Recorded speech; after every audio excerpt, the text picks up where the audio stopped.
Hi friends, it's Eddie here. Welcome to Summit Church, and we're so happy that you're here as part of our Faith Meets series. We'll be talking about faith at work today, and I have to tell you, I feel like I was given a gift in preparation for this sermon.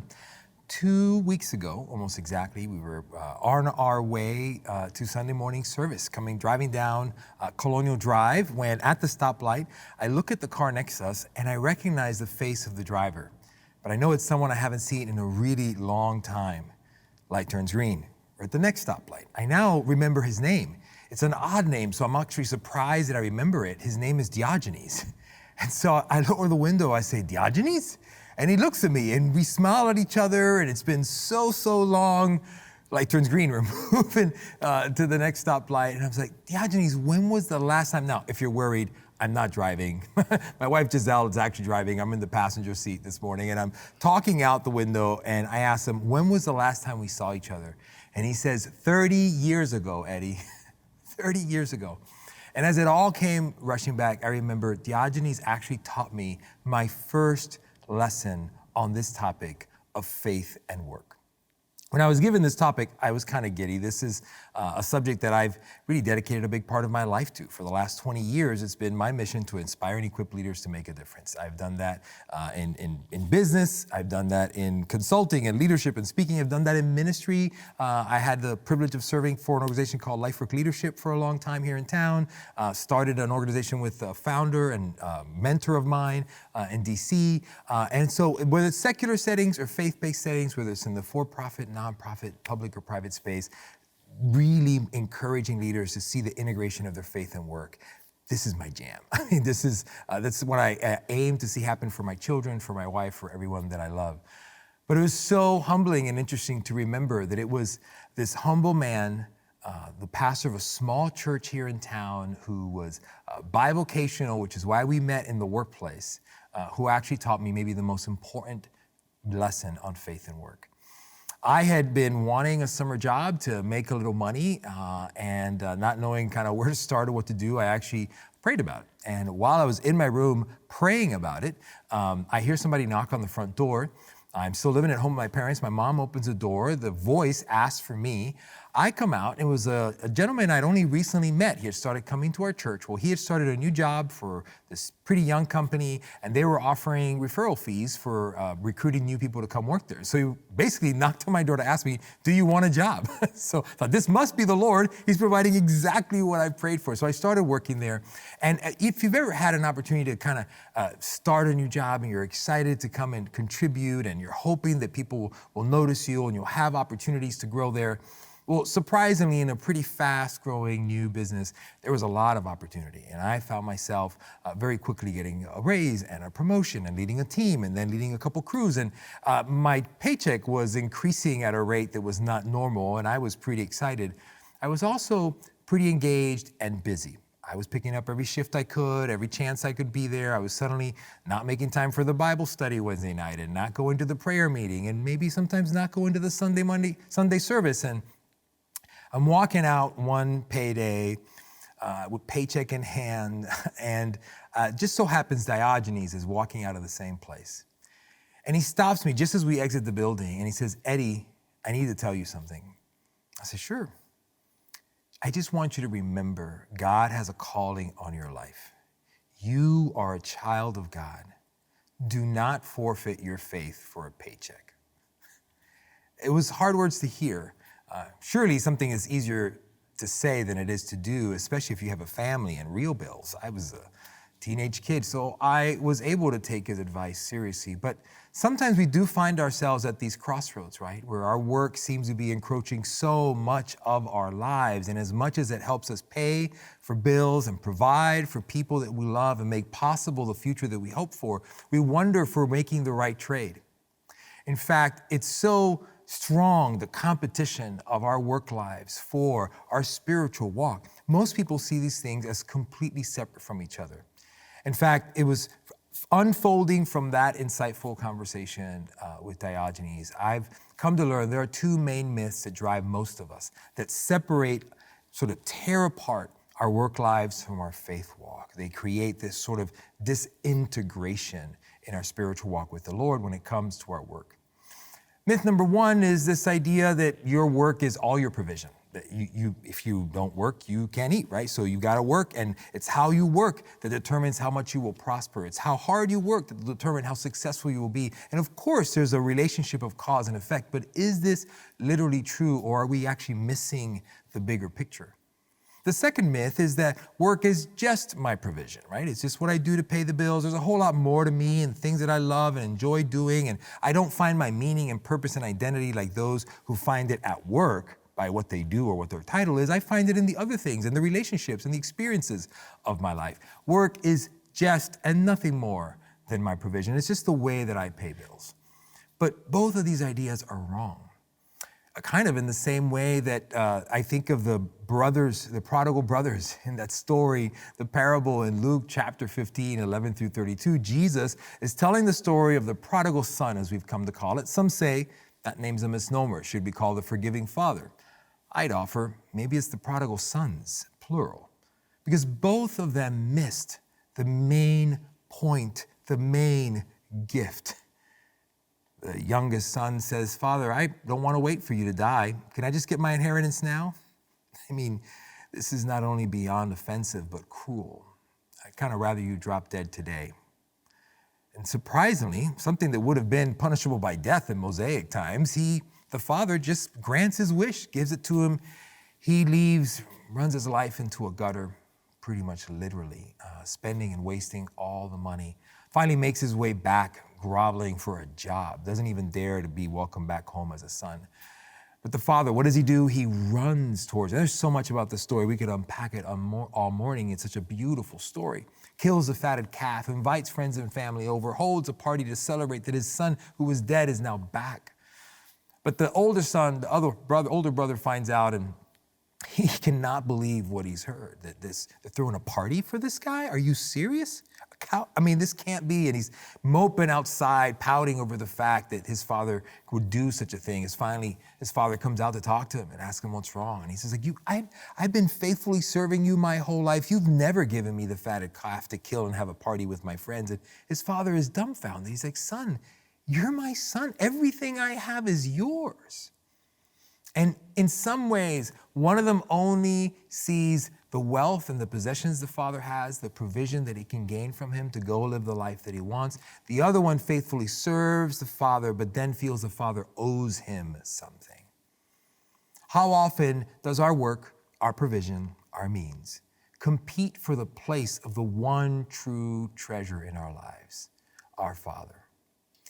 That dichotomy seems to really seems to tear asunder for us what the relationship God intended for us to enjoy should be between faith and work. His desire has been to be in it with us all along. I remember once wanting what I thought was my dream job. This is a little while after that job where I met Diogenes, and I still need to pay my bills. And I was very active in youth ministry, working with a lot of kids coming from tough backgrounds, and I'm trying to also figure out why I'm losing touch with some of them. I'm learning that sometimes it's because they're actually not on the streets or home anymore. They've been arrested, they've gotten in trouble. And so I know a couple guys that work at the Department of Juvenile Justice. And I'm thinking, oh my gosh, if I worked in the system, I could connect with kids when they're in trouble and maybe make a difference there and pay my bills at the same time. And so I asked for the guys to recommend me there. Both times I get, no, you're too young, or you don't have enough experience, you don't have the right background. And I was like, and I don't know about you, but somebody tells me I can't do something, you might as well give me the biggest incentive to go after it. And so for the next few days, this becomes my dream job. I'm gonna work at DJJ. I find myself filling out an application, asking my pastor for a letter of recommendation. I write the best cover letter I can muster. I make copies in triplicate, and I start dropping them off 3 copies every day for an entire week. And there was a sweet little lady at the front desk who would receive my paperwork every single time. And after about a week, maybe 5 days of doing this, that I think it was a Friday, I realized that I've run out of the actual application. So I asked her for a fresh copy so I can fill it out. I'm sitting in the lobby doing that when I see this giant of a man in a really sharp suit walk out and approach her desk. He looks like Shaquille O'Neal in a suit. And he's talking to her, and they talk for about 10 minutes, and eventually I hear him ask her, "Who's that?" Thinking it's a salesman or something. And she's like, "Oh, you know that stack of papers on the corner of your desk?" Turns out he was the superintendent of the whole place. She was his personal assistant who was only at the front desk that week because the front desk lady was on vacation. And so she tells him, "That's that guy." He's like, "What does he want?" He wants a job. He's like, "Hire him." So I start working for the state of Florida and Department of Juvenile Justice, get my dream to come true. And I quickly realized, sometimes you have a dream about working in a place and then you start working in that place and it's a little different than your dream played out. It wasn't the kids. I loved working with the kids. Some of them were pretty big, full beard, better than I could grow one, with maybe even a kid or two out in the street. But it was the work environment. Some of the people that I worked with, I'd never worked in an environment where so many folks complained about being there at the start of the morning every day. And it was really heavy and difficult. And I remember just the whole worldview about that environment was something that I felt myself clashing with as sort of an optimist and a people person. I remember having a supervisor, the answer to almost every question was check, double check, triple check everything, trust no one. This is like his motto for life. I feel like today a lot of people relate to that, relate to the idea that I thought work was going to provide not only a paycheck, but this sense of achievement, this identity, this feeling of belonging, all these wonderful things that whether I ever stated or not were supposed to be achieved here. And we've now seen generations of people sometimes spend their entire lives to find out they climbed the ladder on the wrong wall of success, that they have expended themselves supposedly for the sake of those they love, and now they wish they would have turned that formula around. No one ends up on their deathbed like the old cartoon of the man who's dying and says, "I wish I would have bought more stuff," or "I wish I would have spent more hours in the office." The fact is, we know life is more than work. So many people are discovering that today, in fact, there is a massive shift in our attitudes towards work. In fact, I believe we may be witnessing right now as dramatic a change in the social contract between employer and employee as the advent of the Industrial Revolution or unions. Dramatic shifts are occurring. Where, if you recall, not so long ago, not every employer had health benefits, and so you would ask if they did, and now that's an expectation. Now, everyone expects to be able to work from home, work virtually, be able to have flexible hours. That used to not be the case. That and so much more is changing. You've heard about the sort of the Great Resignation or, the quiet quitting movement. And the two sides of that debate, whether it's the fact that people feel like, work has had too much of my life. There have been no boundaries. It's 24/7 all the time. And it's time I put it in its proper place. Or the folks who say, "Hey, you can pay me for a full-time job and you're going to get the product of what I'm supposed to do, but you're not going to get my full imagination. You're not going to get my downtime because I'm going to lend that to somewhere else as if you were a client." And I heard recently of someone who hired a senior executive person for a major Fortune 500 corporation. And this person went through the entire interview process and then on their first day logged in for the meeting and someone realized, "You're not the same person we interviewed." And after being pressed, they admitted they had hired a service that did the entire interview and application process for them, and they just had to show up for the first day. And I thought, that is the craziest thing I've ever heard. And then my second thought was, that's probably not the last time I'm going to hear it. And I've heard the story repeated in different scenarios ever since. I heard on the radio one man admitting to the fact that he was holding down 5 jobs virtually via Zoom. Each employer thought he was working full-time for them. But are either of these the right path? Is that what God calls us to think of our work? What does the Bible have to say about work? In our time today, I want to spend a few minutes really talking about the core lesson, really the first lesson about work in Scripture. It's in Genesis chapter 2, verse 15. And when we read the scriptures, we always have to ask ourselves, to whom is this being spoken to first? What are their circumstances? What does this mean to that original audience? Moses has compiled and written what is now the Pentateuch, and in the book of Genesis, he is speaking this seminal set of stories and histories to a people who have been slaves for 400 years. These are people who have only known work as their exclusive form of survival and provision. They don't have holidays, they don't have weekends, they don't have time off. They have long, hard days, 7 days a week. And work, how well and how much they can produce, is exactly what determines not only their livelihood, but whether they'll be alive and whether that'll be the case for their spouses, for their children, for their loved one. And here's a creation story that says the God of the universe is one God, and he has made you in his image. And he rests, and he commands that you rest, because he's trying to teach you something very, very special. And the bottom line of that lesson is that it is not what you do, but who you are. Genesis 2:15 is an invitation to what it looks like to be a child of God working with God. It says that God took Adam and put him in the garden to work it and to care for it, or to tend it. As God invites Adam into this sacred space that he has prepared, he's wanting Adam to discover what the sons of the father and the prodigal son story did not know. That sometimes we tend to pick postures with God that are not the postures he is inviting us into. Many of us might have grown up in an environment where we lived under God, under God's authority, his rule, his law, his judgment, and we had to live a certain way, or he was waiting for the smackdown, the chance to catch you doing something wrong. Or in a lot of the faith and work movement, there's a kind of idea of building your life over God, that he is a solid foundation, that the Bible has all the truths that you need. If you just follow all the principles, follow all the rules, take the right steps, you'll be successful, you'll be happy, you'll be healthy, you'll be rich. This is a life built on God or over God. Sometimes we speak highly of what it would look like to live a life for God. To be on mission, to be sold out for what he's called you to do, to have your whole life organized around the call of the work of building his kingdom. Or these days, it's just really popular to talk about all the things you should be getting from God. That God has blessing and health and healing and the perfect mate and all the things that would make you happy if you just believed enough.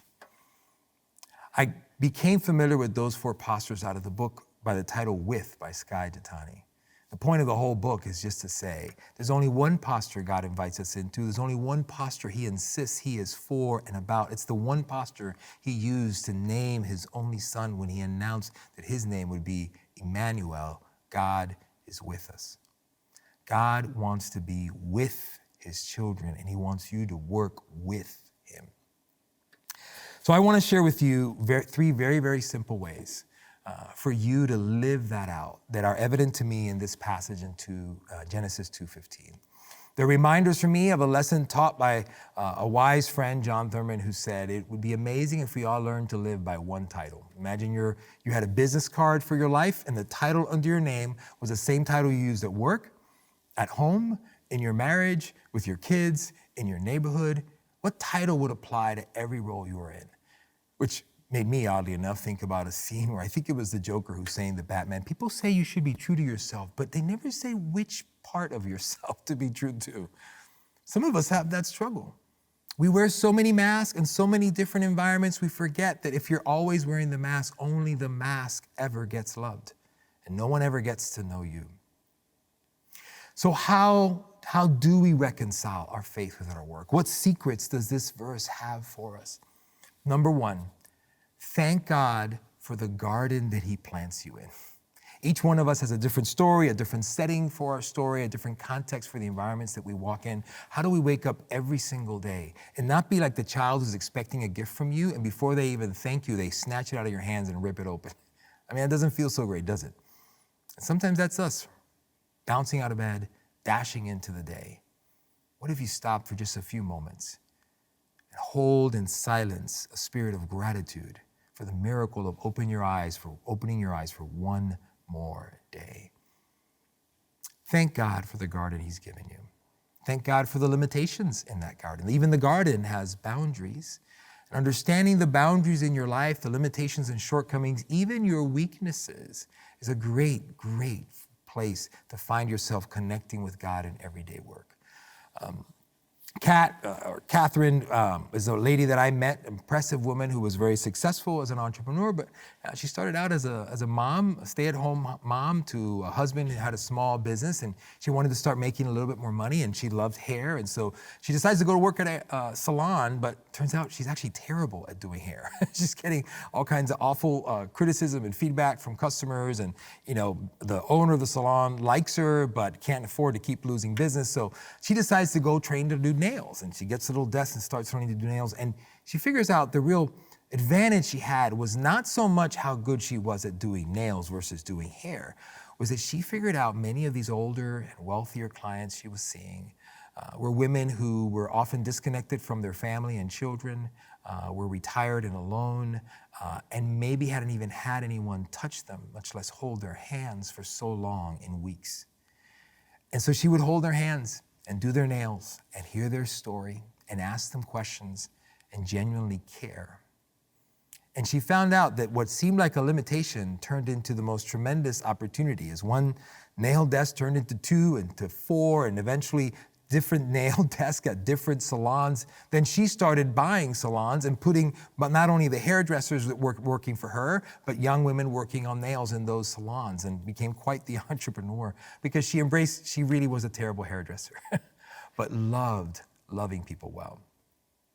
This, to me, this idea of receiving the garden God has given you through thanksgiving every single day. One of my mentors likes to have a thank you journal. Every evening, he'll just journal everything he's thankful for. And he'll try not to write the same thing every day, so the list keeps growing and growing. It's a powerful tool for how we, number one, receive the garden God has given us. So if number one is to receive the garden where he's planted you in, that he's given you, number two would be to reflect the image of God through your work. I find so fascinating from the first time I discovered that the word translated there as work in Genesis 2:15 is a word that only appears a handful of times in the Bible, usually in the Old Testament. It's only translated one of two ways, either as work, usually agrarian, hard labor with your hands, or as worship, as what the Levites and priests did in the temple to minister to God. This one word means both things. And it makes me think that maybe for Adam, who's created in God's image to bring glory to his name, but he doesn't have hymn books, no song guy, he doesn't have best-selling worship music to play on Spotify or an overhead projector to read from. All he has is the work of his hands. And as he employs discipline and determination and creativity and really leans in heart, mind, and hands into his labor, he reflects the image of God back to the Lord who receives the glory of his creation. And sometimes that can be done in the smallest ways. Brian is the name of a young Walmart manager I met years ago. We started having these conversations about faith and work, and he was really struggling to figure out how to really live that out every day. He was a son of a pastor and felt like, man, ministry is ministry. I work in retail. How do I build the kingdom? And the smallest thing you could imagine actually turned things around for him. Brian started asking his employees, his teammates, how are you doing?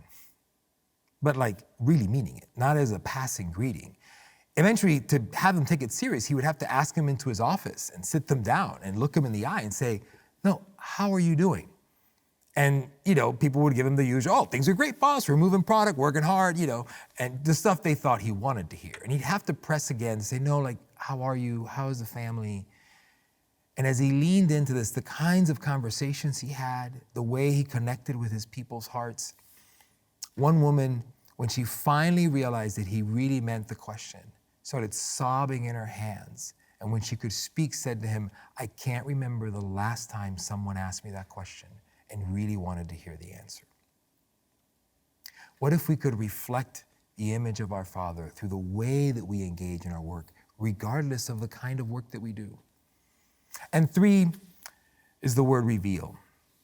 Receive the garden, reflect his image, and reveal the character of God through your work. Because some people may never go to a church, may never read the Bible. You, and the way you work and treat them, may be the only Bible they ever read. And understanding that the way that we embody his presence in our work, invite him to join us every day, may be the most powerful witness anyone ever has. A simple, really practical way to do that. Start to invite the Father by asking him, what is his agenda in this meeting? You're going to go do a presentation. You're going to go talk to somebody. You have a conversation coming up, a phone call. Ask the Spirit to reveal to you if there's anything there you should notice, anything somebody is saying you should pay attention to. Is there anything that you should say? Or is there anything you should refrain from saying? Because you surely have your agenda for that conversation, but is it possible God has his? Invite him to show you what his agenda is every minute of the day. Do it once and you'll see what I mean. It'll change the lens with which you see your work. Or something I love to encourage young people to do.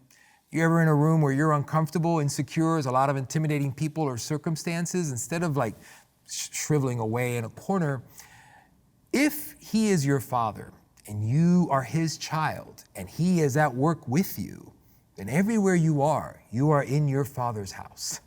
And in your Father's house, you're at home. You should be comfortable. In fact, you're the most powerful person in the room, and everyone there is your guest. So how about you do this? Be the host. Welcome, smile, greet, ask people how they're doing. Make sure that they're comfortable. Offer to bring them a water. The same things you would be doing if you were hosting people in your own home. Whenever you're anywhere, remember, I am a child of God in my Father's house. And take that truth and let it inspire in your heart to be the host. I didn't last long at DJJ. I actually eventually had a couple kids from a group I was supervising that hid away in a room and escaped the facility. Maybe I should have listened to that double check, triple check stuff. But I remember years later I was working downtown, very different chapter of life, and the Lynx buses were pretty new, and I was riding one from one meeting to another, and a young girl was staring at me the whole time. And eventually, as we came to a stop, she walked up to me, asked me if I ever worked at DJJ, and I was like, yeah, I did a long time ago. And she grabbed me, gave me a hug, and said, thank you. I was a mess back then. I had burned every bridge with my family, with my friends, and I was there, and I thought I would always be in those facilities after that first experience. And something that happened between us, something I said, something she remembered, according to her, had changed her course, had helped her make a different decision. I honestly didn't remember what she was talking about, but I did remember her. You may not know this side of heaven, the ways in which God will use your walk or your work to bring glory to his name or bring good to the lives of others. I'm so grateful to Diogenes. It's so surprising to me. I remembered his name when I saw him. It made me curious of two things. One, where have I heard that name before? There was a Greek cynic philosopher who used to talk about that you could not find happiness in work, titles, and trappings, and lived an outcast of the Greek government, where his father ran the mint, and he had been accused of damaging some public coin, which was punishable by banishment for defacing the public currency. But he was also known for walking up to people with a lantern or a candle in the middle of the day and pushing it up to their faces saying, I'm looking for an honest man. I'm looking for an honest man. What was more interesting to me as I started to learn about it is the name Diogenes literally means child of God, or to the Greeks, child of Zeus, but child of God. That is your title, the greatest title you'll ever hold. No matter what you do for a living, you can invite God. In fact, allow him to show you how you can work with him, because he's at work all around you. Here's what I know about you, if you're in the sound of my voice, even if we've never met before. You were created to make a difference, no matter what you do for a living. Work has meaning beyond making money, and work has a purpose, and business has a purpose beyond making a profit. In fact, the character of your work is what reveals the image of your Maker. Let us pray.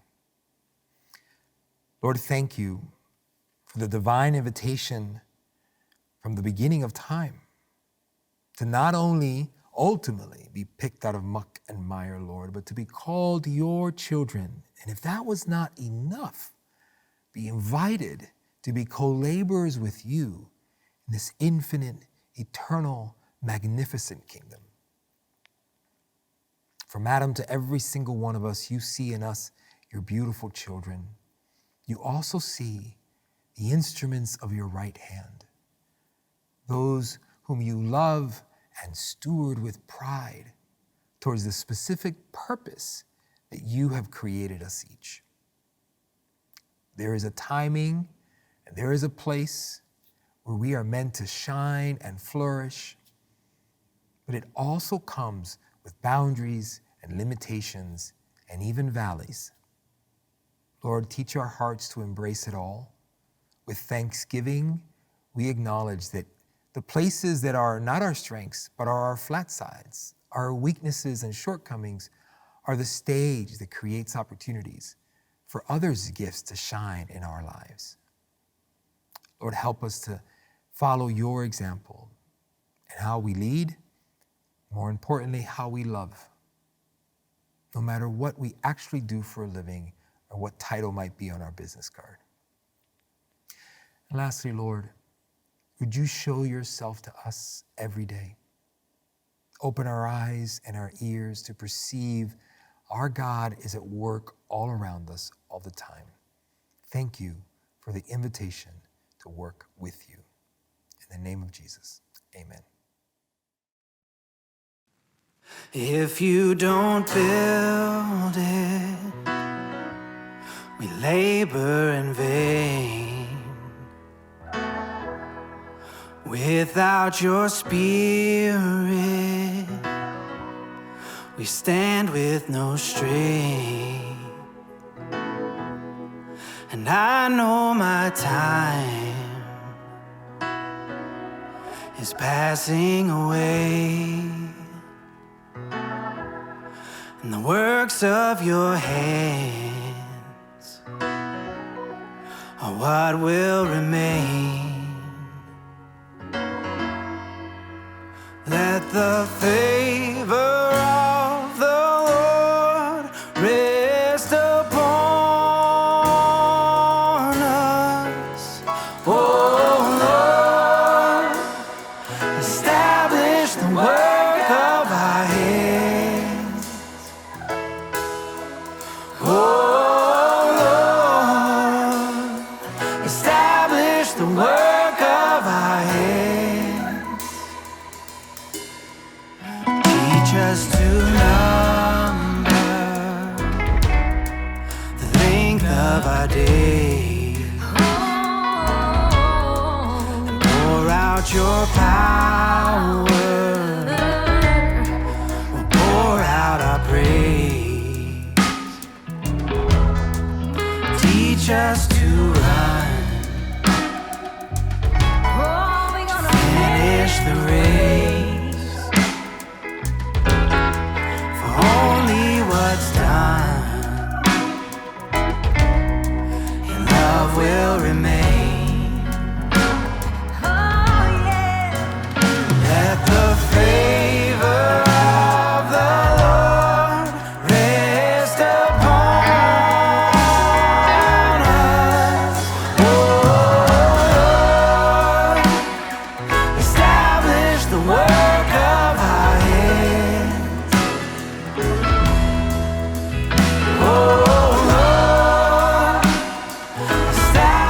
The work of our hands. Oh Lord, establish the work of our hands. Oh Lord, establish the work of our hands. Hallelujah. Hallelujah.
I'm so grateful for Eddie's reminder that our faith and our work are not separate things. They're connected with each other, and God can use that, and that's beautiful.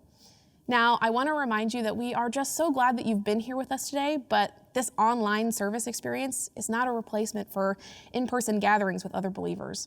So if you live here in the Orlando, Central Florida area, we would encourage you to come join us at one of our in-person locations. Or if you're joining us from somewhere else in the world, we would encourage you to get connected with a local community of believers wherever you are. So that's all we have for you today. We've enjoyed spending our time with you, and we'll look forward to seeing you next week.